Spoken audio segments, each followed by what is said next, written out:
You're listening to a 3CR podcast created in the studios of independent community radio station 3CR in Melbourne, Australia. For more information, go to allthews.3cr.org.au. Public transport's great.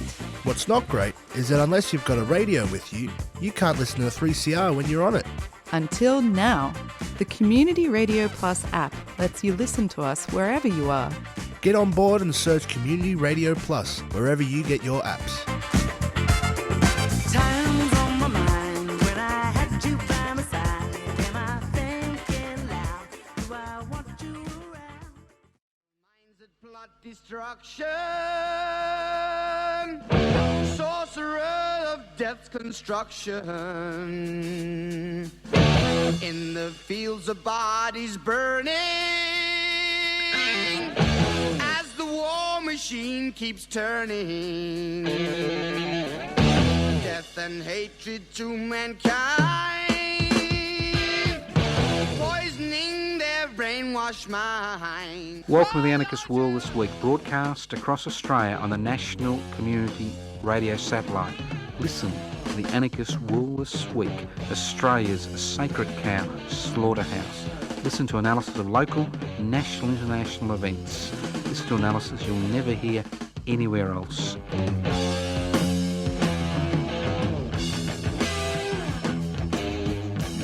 Welcome to the Anarchist World This Week, broadcast across Australia, courtesy of the Community Radio Network. This program is coming to you from the studios of 3CR in Melbourne. My name's Joseph Toscano.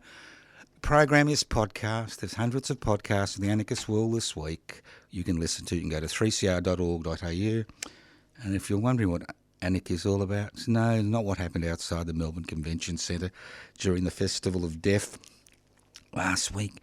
Anarchos without rulers. It's about creating a society without rulers, not without rules, without rulers. What gives rulers the ability to sacrifice the lives of hundreds of thousands, if not millions of people every year on the altar of mammon and leaders and nationalism? Guess what? Inequalities in power and wealth. That's right. Inequalities in power and wealth. So the anarchist struggles, the struggle to devolve or share power as widely as possible, and the struggle to hold wealth in common, use it for the common good, the greatest good for the greatest number.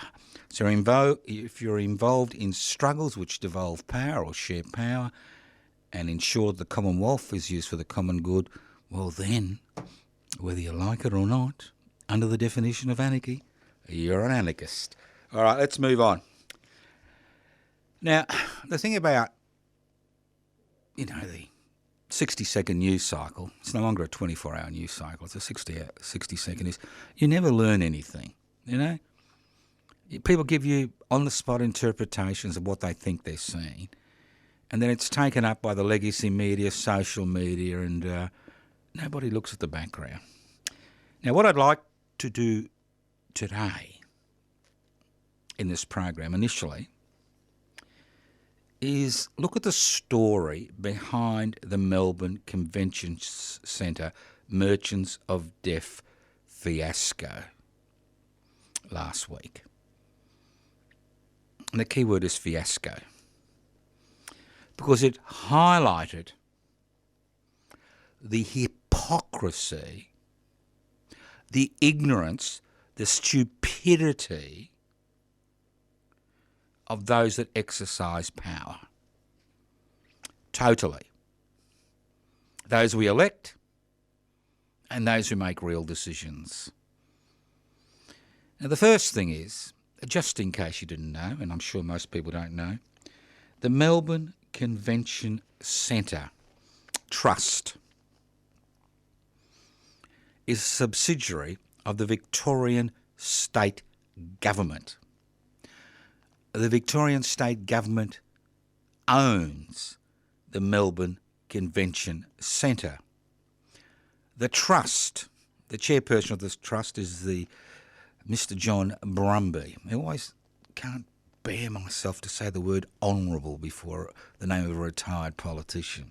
But Mr. Brumby, a former Premier of Victoria, never re-elected in his own right, but that's a different story. And the minister responsible for the Melbourne Convention Centre is the tourist minister. Somebody most likely you've never heard of, Alex or Alexander Dimopoulos. Right. So here the Victorian government, this highlights how the Victorian government has lost its way in terms of having any idea of how people feel in this state and in this country. This is in the state of Victoria, in this country. Here we have the Victorian government, which is the sole owner of the Melbourne Convention Centre, giving permission, that's right, giving permission for a private charity. Yes, you may find it unusual, but the organisation that organises these Merchants of Deaf festivals around the country has charity status. So if you creating weapons of destruction and you feel a little bit of a twang, well, you can always get a tax deduction. That's right. I'm not making this up. I wish I was making this up. Then you could tell me I'm an idiot. Gets a tax deduction by donating to this organisation which creates these opportunities for the merchants of deaf, and that's all they are, they're merchants of deaf, to maximise their profits. Now, I also understand, and this one I haven't been able to verify, this could be a rumour, that the Victorian state government not only provided the Melbourne Convention Centre to this charity to organise this Festival of Deaf, but also may have put some money. That's right, may have put some money into the organisation, some Victorian taxpayers' money directly into the organisation. That I haven't been able to verify, so I'm just putting them out for debate. So a few days before the Festival of Deaf got underway last week here in Melbourne, Melbourne CBD, let's not forget that, next to Crown Casino, across the road from South Bank. Those of you who are listening to this program in other states or other parts of the world, just to give you an idea how central it was, we had these delegates trooping in, looking at the latest weapons of mass or destruction. We might even call them mass destruction. You know, the very latest, a little bit like you go to a medical convention and you look at the pharmaceutical stands, or you go to a design convention and you look at the stands, or you go to a car, convention and you look at the stands. Same thing, but the difference is, these things are designed to kill people, basically. Not all of them. Some of them are just designed to manipulate, but mostly to kill, right? So, we've got the Victorian state government holding this Festival of Deaf in a structure which they own, providing a forum for these arms manufacturers. Now, the Defence Minister, the dishonourable one, the Defence Minister claimed this was to protect us. This Festival of Deaf had nothing to do with protecting the Australian people. The Festival of Deaf was allowing these arms manufacturers to display their goods and sell their goods for a whole variety of state and non-state actors from around the world. Right? At the same time, as I said, 2 or 3 days before the convention occurred, the Victorian state government, through Victoria Police Command, realised there may be some protests, which makes sense, doesn't it? It really makes sense. So, on the first day of the convention, in inverted commas, the Festival of Deaf, about 1,500 people turn up. This is not an extraordinary crowd in anybody's, thinking. 50,000 CFMEU members would march the week before. That's 1,500, right? Now, obviously, faced with hundreds of police and horses, police horses, and let's not talk about the cruelty to police horses, that's a different matter. I mean, it's about time police horses were banned from public demonstrations, not just for the sake of the demonstrators and the police, but also the sake of the bloody horses. But that's a different story. I'm sure some of the animal organisations will get involved or are involved. So this was a perfect opportunity for Victoria Police Command. Now, I'm not putting any blame on individual police who, were following orders which were put in place by Victoria Police Command to, how shall I say, demonstrate the effectiveness of weapons which can be used to control crowds. This was a perfect opportunity. You had 1,500 demonstrators who've been demonised by the media, social media, the legacy media, demonised, right, a few days beforehand. These were the worst of the worst, the scum, They're protesting against the merchants of death making a buck. How evil is that? Having protesters protesting about the merchants of death making a buck in the centre of Melbourne, one of the world's most livable cities. So here we have these demonstrations occurring. So this is a wonderful opportunity for Police Command to be able, that's right, to be able to test out on a live crowd, a huge 1,500 protesters, right, their weapons, which, there's free samples they've obtained from the weapons of mass destruction. Because I'm sure the stuff that they have, you could find in the convention centre. Not that I ever got an invitation. I should have got an invitation, but I didn't, because I don't buy arms, obviously. So here we have Victoria Police on horses, stun grenades, rubber bullets, tear gas, pepper spray, carrying on in a manner that we haven't seen since the COVID-19 protesters were rubber bulleted. You know? I like that, rubber bulleted. I wonder if there's such a word. I assume there isn't. It seems like a tautology. So here we are, them testing their little weapons on live subjects, marching in formation. So what we're seeing is a Victoria Police Force, which theoretically is there to protect the people of Victoria, now being used to dehumanise and assault.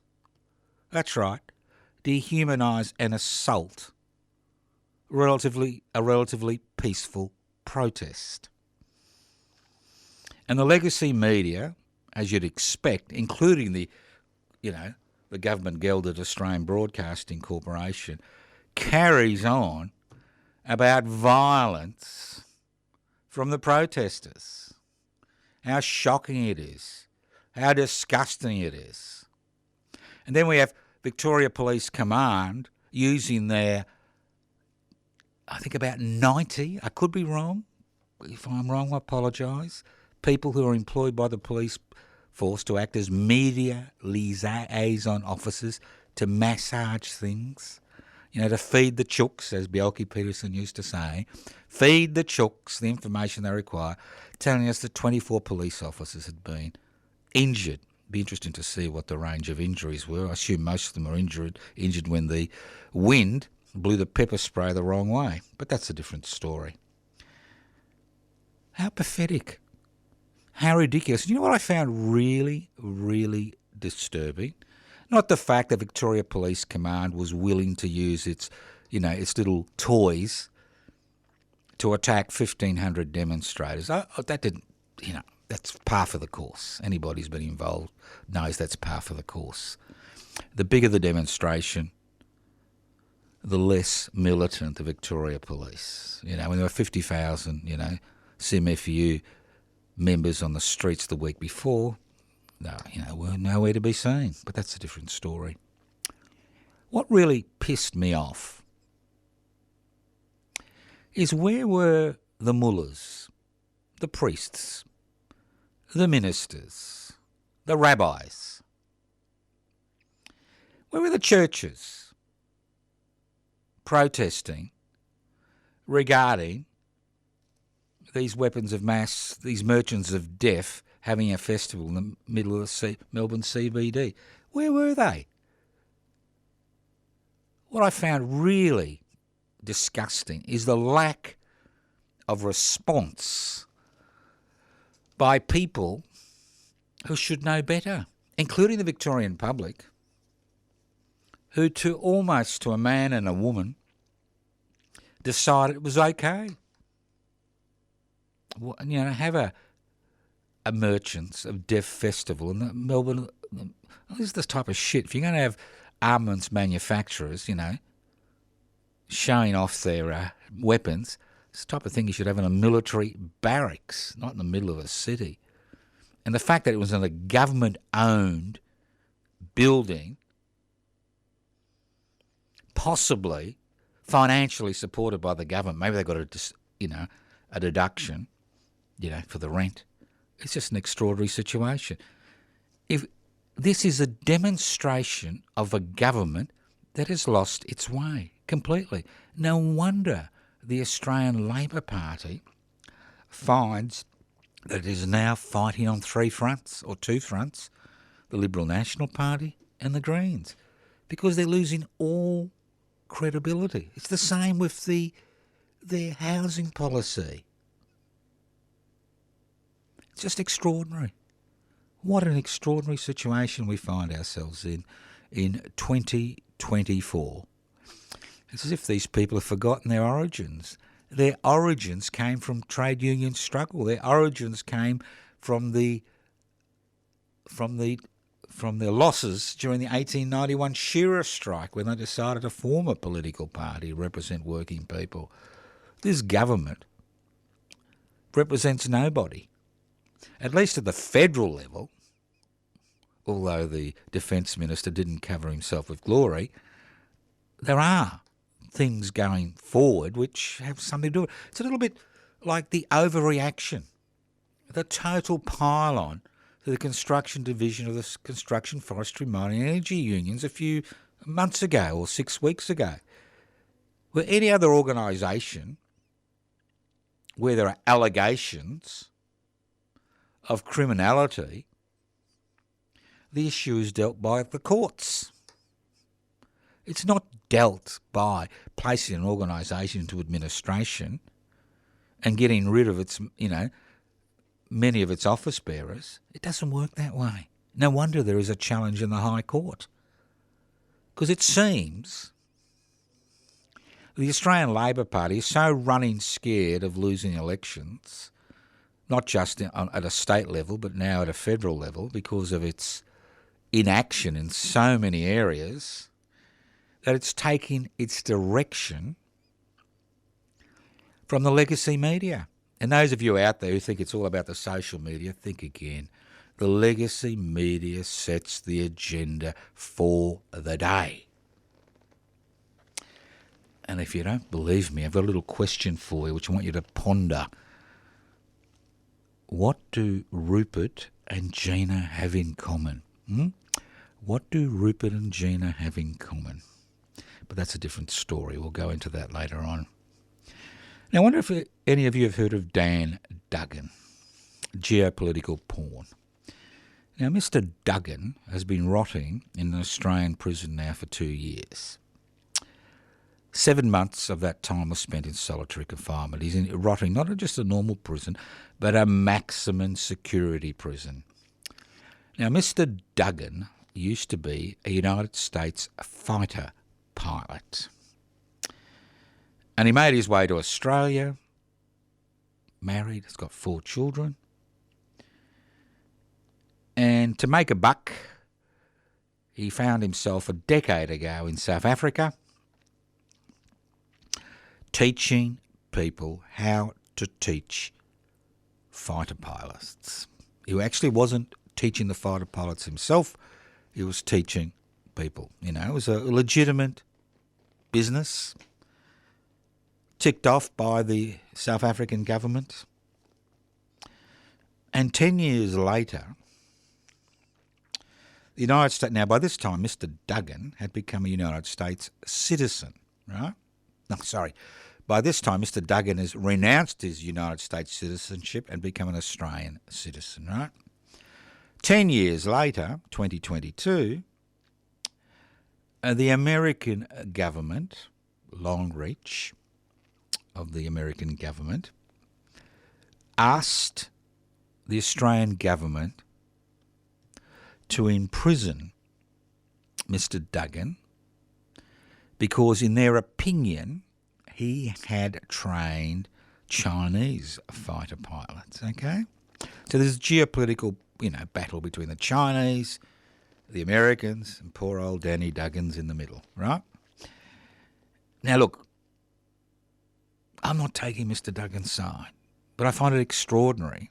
Here he is. He spends 2 years in jail, most of it always in maximum security, 7 months in solitary confinement. His wife and 4 children were basically, were even told legally they couldn't sell their home in order to pay for legal costs because obviously it's a very extensive legal battle.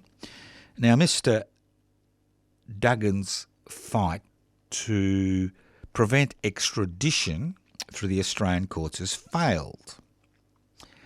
And for the last 2 months, he has been waiting for the Attorney General to make a decision about whether he's going to be extradited to the US to face charges which, like another person we used to know who found himself as a geopolitical pawn, could land him in jail for 65 years. So think about it. Mr. Duggan has never, gone against any Australian laws. There are no Australian laws which he had fallen foul of. And the Australian government is now talking about passing retrospective legislation to ensure that he is legally extradited to the United States of America to face trial. Listen to the Anarchist World this week, broadcast across Australia by the Community Radio Network. You're listening to the Anarchist World this week, broadcast across Australia, as I said before, by the Community Radio Network. This program is coming to you from the studios of 3CR in Melbourne. This program is podcast. You can access the podcast by going to 3cr.org.au. Go to Anarchist World this week. My name's Joseph Toscana. If you want to leave messages, you can leave messages on 0439 395 489. You can leave messages on info@pipsy.net, info@anarchistmedia.org. You name it. There are YouTube channels, public interest before corporate interest, josephtoscano.num, Facebook pages, you name it, we've got it out there. Now, while I'm speaking, I'd just like to remind you that if you are in Melbourne on Wednesday the 9th, that's right, Wednesday the 9th of October, we will be holding a memorial to Peter Norman on Peter Norman Day, which is the 9th of October, outside the Lakeside Sports Complex in Albert Park, where his statue was erected in 2019. But that's a different story, so put that in your diary if you've got nothing to do on midday on the 9th of October. That's Wednesday. Sometimes people think the leopards change their spots. Remember the good old days when Turnbull, Morrison, Abbott, or so many of them I forget, were in power? Howard, remember the good old days when working people became the butt of their legislative agenda to maximise corporate profits? Now, irrespective of what you think of state governments, as far as the federal government is concerned, in its actions to protect working people, it's got a reasonable reputation over the last few years. And one great piece of legislation which went through Parliament, obviously opposed by the Liberal National Party, was the same job, same pay legislation. Remember Mr. Joyce? That's right.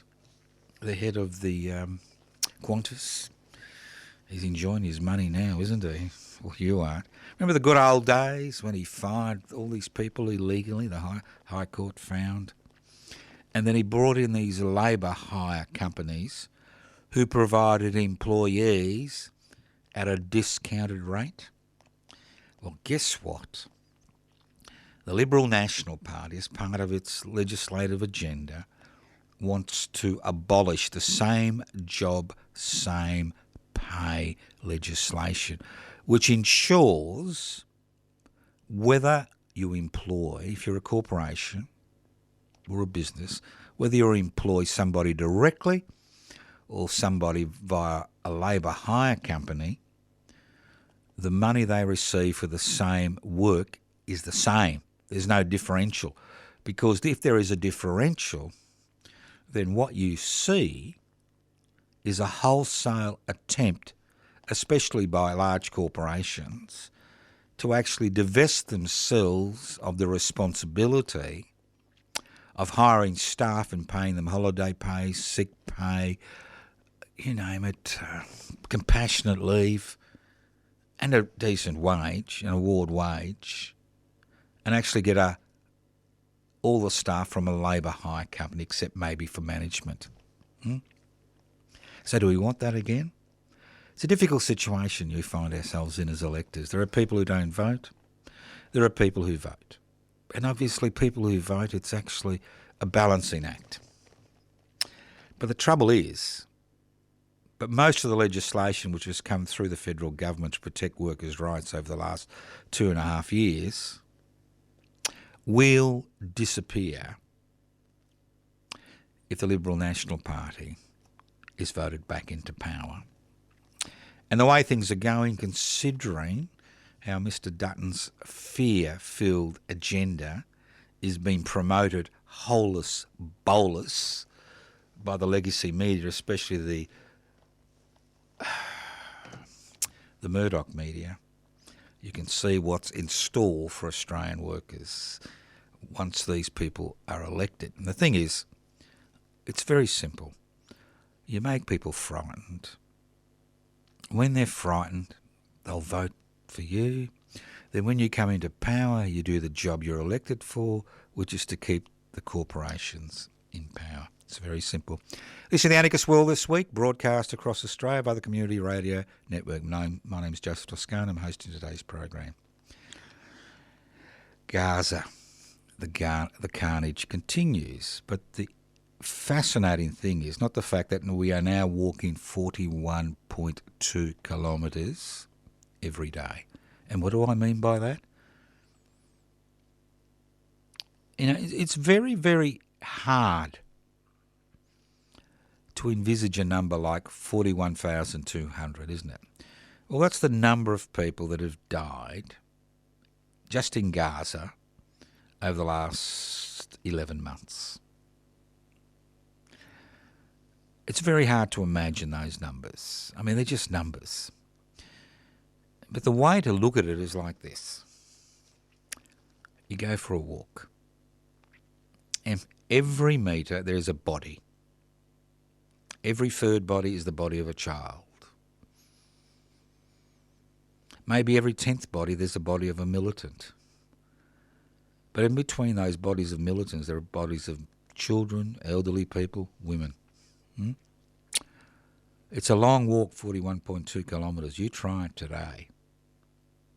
And every metre there's a body. That's the human toll for the carnage in Gaza.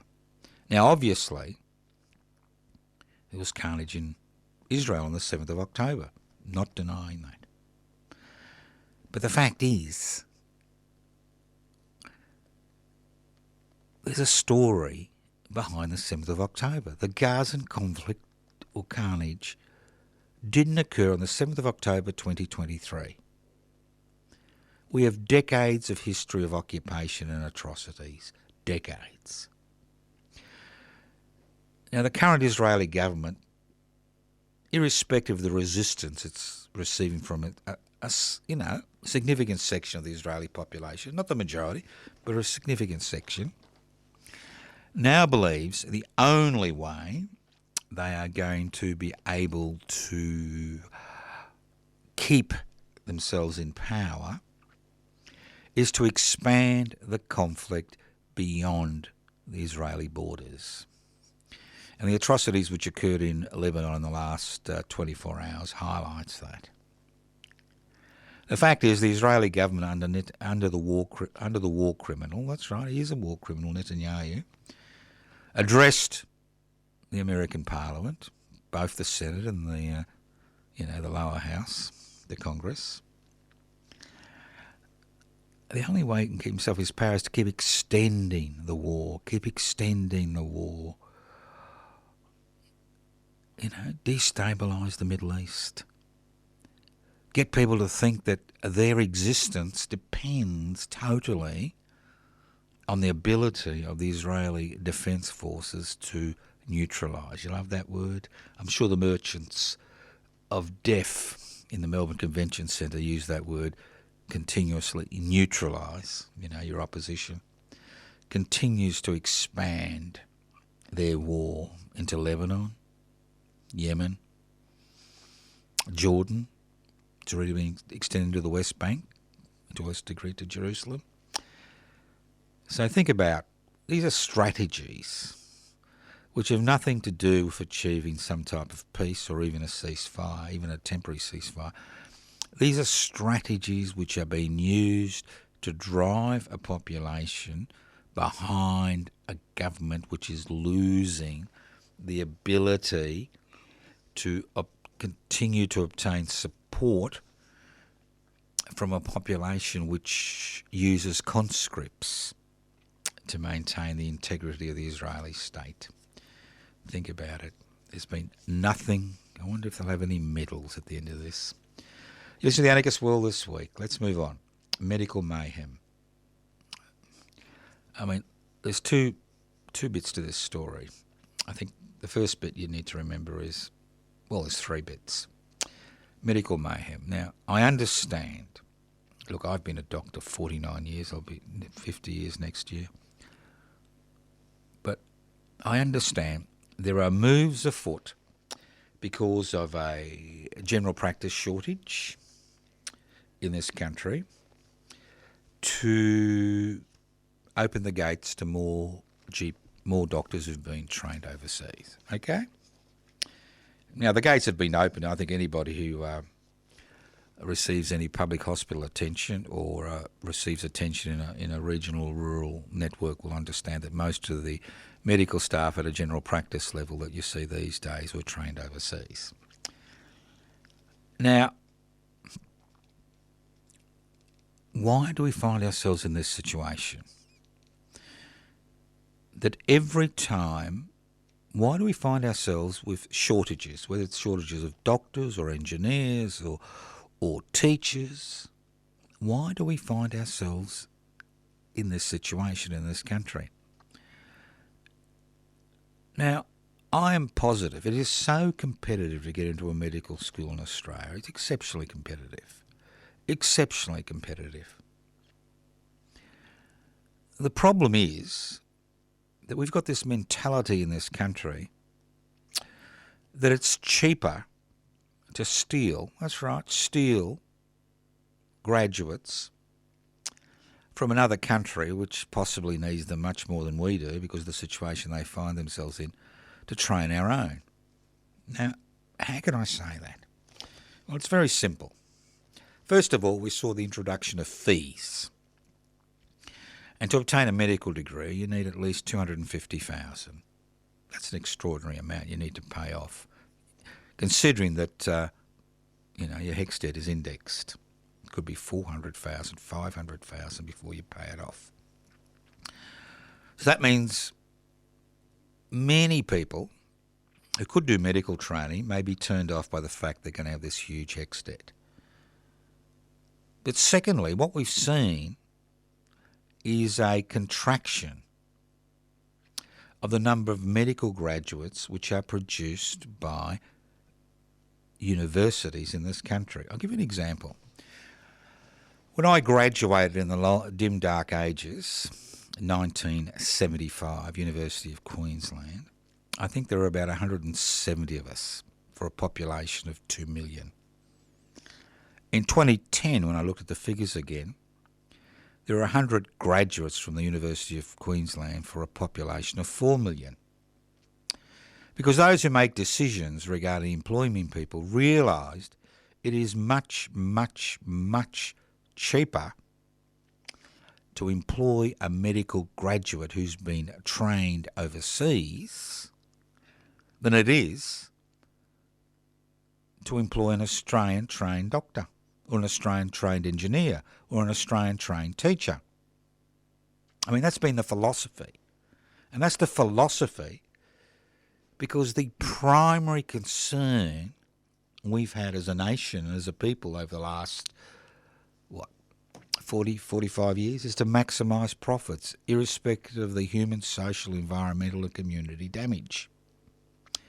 Now, I know many people who would have loved to have gone to medical school and done the training to become a medical practitioner, but didn't quite make the cut academically. And when I talk about making the cut academically, we're talking about the top 0.5%. If there had been more places available, the training of medical doctors in this country, or nurses, there's a shortage of nurses, or teachers, then we wouldn't find ourselves in this situation. And we find ourselves in this situation for that very same reason. That we have allowed this mentality that it's cheaper to bring fully trained people into this country than actually train people who want to become doctors, who want to become nurses, who want to become teachers. At the same time, we see the Victorian Premier out in India, crying about the fact that the number of, overseas students the numbers have been decreased by the federal government. Extraordinary. I'd be crying about the fact that we don't have the ability, not just the ability, but we don't have the, intellect to understand that if you want to solve issues, you need to train people. You can't rely on importing people. Listen to the Anarchist World this week, broadcast across Australia by the Community Radio Network. Now, what do Gina and Rupert have in common? Well, they don't like their kids, you see. Now, remember, Gina, I don't know if it's been settled, had a long-running action against her kids and the fact there was a trust and they were going to get some money. I don't know what's happened there, but Rupert has got a big problem. He's 93, although his mum lived to 102. His time on the planet is limited. He's got lots of kiddies, I think about 7 or 8 or 9, I can't remember. But the first 4 kiddies that were born from his first wife, him and his first wife, well, they were involved in a binding trust. Yeah, binding trust. You see the word binding, B-I-N-D-I-N-G. You tie them up. A binding trust, which meant that when little Rupert met his maker, that the kiddies from the first marriage would inherit the estate. Now, Rupert has a lad called Lachlan who loves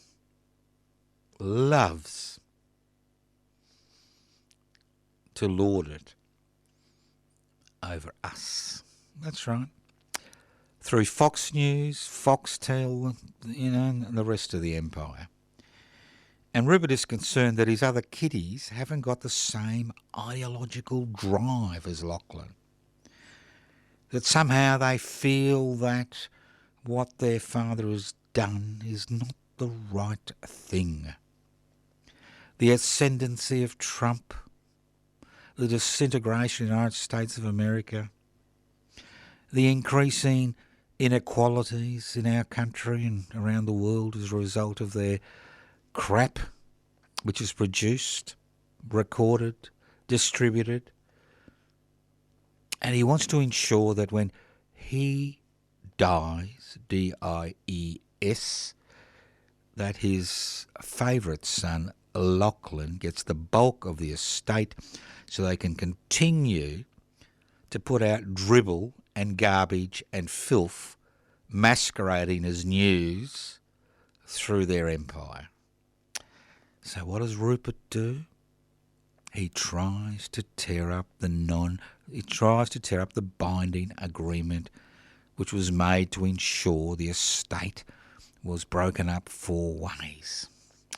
So currently, Rupert and the kiddies, the 4 kiddies, and I think his 5th wife or something, are in court in Nevada. Why Nevada? Because you see, in Nevada you can do something you can't do in most courts, and that is wash your dirty linen in private. That's right. Wash your dirty linen in private. So we're hearing some little judge somewhere, some non-entity, is listening to these arguments about how it's so important that Lachlan, Rupert's son gets the bulk of the estate, so that organisations like Foxtel, Fox News and the rest of the empire continues to produce dribble and garbage which divides people, which increases tension, which increases anger and which destabilises community. Isn't it a wonderful world we live in? What a wonderful world we live in. All right, let's move on. This is the Anarchist World This Week, broadcast across Australia via the Community Radio Network. My name's Joseph Toscano. Now, I did mention Peter Norman Day. Now, it's a tragedy. Most people have forgotten Peter Norman Day. Peter Norman Day was created by the United States Athletics Association. That's right. To remember what Peter Norman did in 1968 at the Mexico Olympics, where he supported Tommy Smith and John Carlos in their struggle for universal human rights. Sitting on the dais, not expected to win the silver medal in the 200 metres, I think a record which he still holds in Australia, he gave a nod to these 2 other athletes who were ostracised, and when he came back to Australia, guess what? In 1968, you weren't lionised for, standing up for universal human rights. Nothing new, is there? He weren't lionised, and he was ostracised and eventually died much younger than expected. And Tommy Smith and John Carlos fought so much of him that they came to his funeral in Coburg and carried his coffin. And the United States Athletics Association set up the day of the 9th of October as Peter Norman Day. It's a day, it's not just remembering about Peter Norman, it's remembering his actions. It's a day which highlights how important it is to acknowledge the people who take a stand, who take a stand to promote universal human rights, who take that stand. Because so few of us ever take a stand, because it could be, may not kind of be good for us. And that's the problem. While we don't take a stand, the same crap happens over and over and over again. And historically, if you're interested in history and you look at those periods in human history where radical changes occurred, is because somebody, somewhere, took a stand. Then other people took a stand, and other people took a stand. And that's what revolt, revolution, reform, whatever you like to call it, is about. It's about people taking a stand. Not to promote inequality, not to promote racism, not to promote, misogyny, but take a stand against those who promote it and to support those, that's right, and to support those who take a stand. There's an interesting memorial in the United States. I've forgotten exactly where it is. There's a bronze statue of Tommy Smith and a bronze statue of John Carlos. And in the middle, there's no Peter Norman. And the whole purpose of that statue is that we can all be Peter Normans. We can stand in that place and we can take a stand. Because if we don't take a stand, things will continue ad nauseum the way we were. If you found it disgusting that the merchants of death were able to hold a little convention, courtesy of the Victorian state government, courtesy of Victoria Police Command, in the centre of Melbourne CBD, and you didn't take a stand, well, why didn't you take a stand? Let's move on. So if you are in Melbourne on the Wednesday the 9th of October, midday, it'll short ceremony, about an hour, midday, at the Lakeside Oval, at the entrance in Albert Park, Peter Norman statue, join us, take a stand. Let's move on. Now, have you noticed the lack of many common pharmaceuticals on your pharmacy shelf? Or when you've gone to see your local doctor, they're kind of looking at their little computer screen, trying to work out what they can substitute, what you've been taking. Well, you see, Australia's in a very vulnerable position. We found that during the COVID-19 pandemic, a vulnerable position because we don't have a pharmaceutical industry. And more importantly, we do not have a publicly owned pharmaceutical industry. Now, the trouble with being involved in pharmaceuticals, if you're a pharmaceutical corporation, is you make a buck. You make most of your money, right? You make most of your money as a pharmaceutical giant by creating new products, which are usually researched at a public level, and you steal that. Well, you steal that information. You get a new product, and then you have sole rights for that product for the next 25 years, right? Now, when you don't have a local pharmaceutical manufacturing company, what that means is many pharmaceutical corporations are now finding that there is no point in producing common pharmaceuticals which are still effective, which no longer have a patent, because that means anybody can produce them. And if you don't have a local pharmaceutical manufacturing agency in the country, you're relying on imports. So when these corporations stop producing that particular pharmaceutical because there's no longer a patent on it and there's no longer massive profits to be made, there are shortages. So it's the pharmaceutical corporations, not governments, that control pharmaceutical availability. Think about it.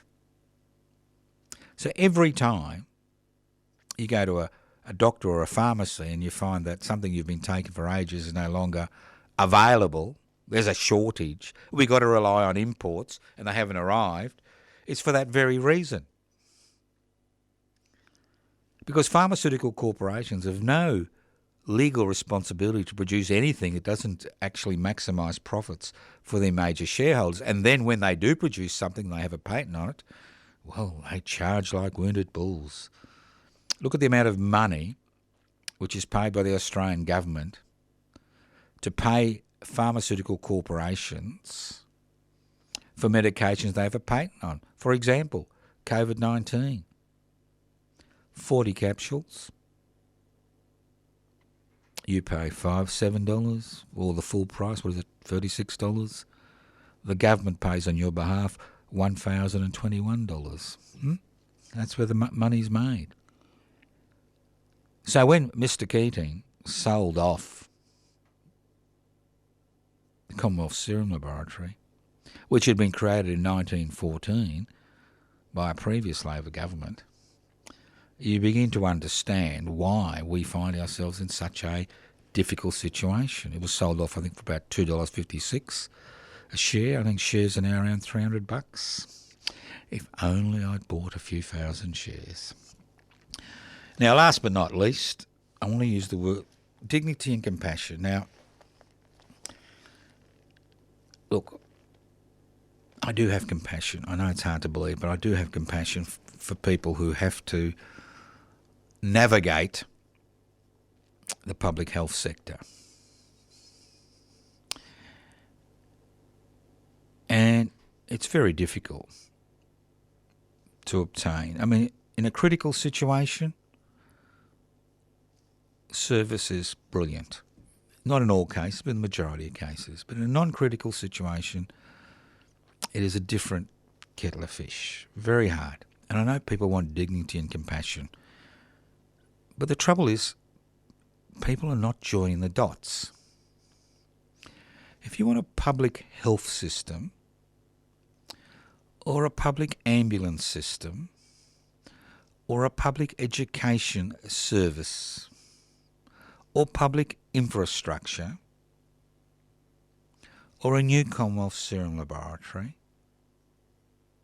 or publicly owned facilities, you can't rely on overworked, stretched staff. Now, obviously, it's the overworked and stretched staff which find themselves in the coroner's court. But you can't rely on them. We need to have a mechanism via which we can fund these public resources. And we don't have that mechanism because our taxation system is created in a way that benefits those that make the biggest profits. It's very simple. That's what benefits them. The dilemma is, while our natural resources remain the property of the Gina Reiharts and the Twiggy Forests of the world, there will never be enough resources to provide dignity and compassion for people using public institutions. Whether it means you waiting for hours or days to get through to some bureaucrat in the public service, whether it's you having the necessary treatment in a reasonable time frame in a public institution, whether it's your children or grandchildren acquiring a reasonable education through the public sector, education sector, basically relies on you having access to those resources. And with the current taxation system, you will not have access to those resources. And you can scream as much as you like. Unless there's radical reform, nothing will change.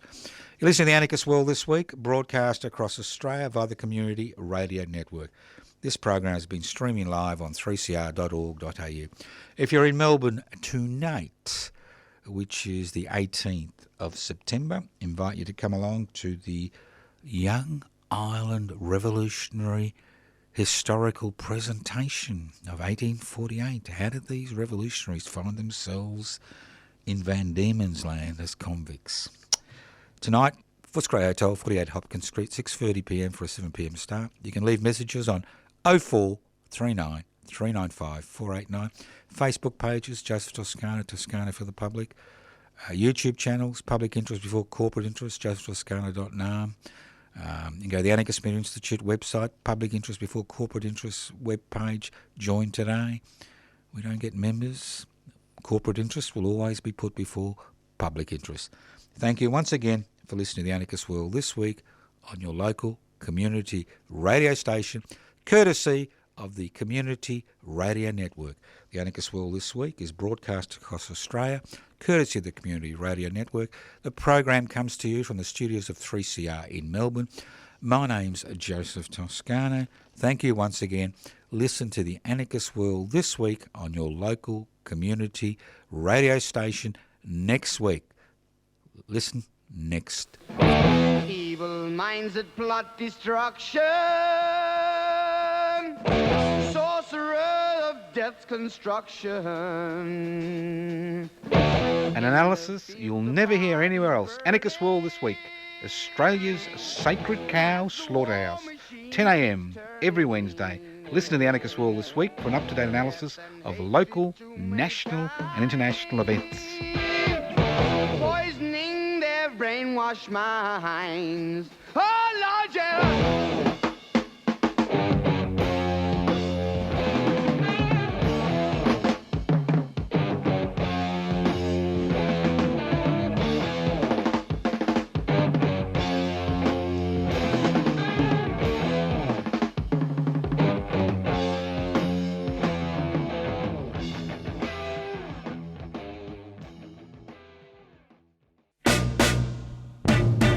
You might have heard about the Community Radio Plus app, but it's only when you start using it that you'll wonder how you lived without it. You can listen to us wherever you are, at home, work, driving. On public transport, gardening, protesting, or even in the bath. Just search Community Radio Plus wherever you get your apps.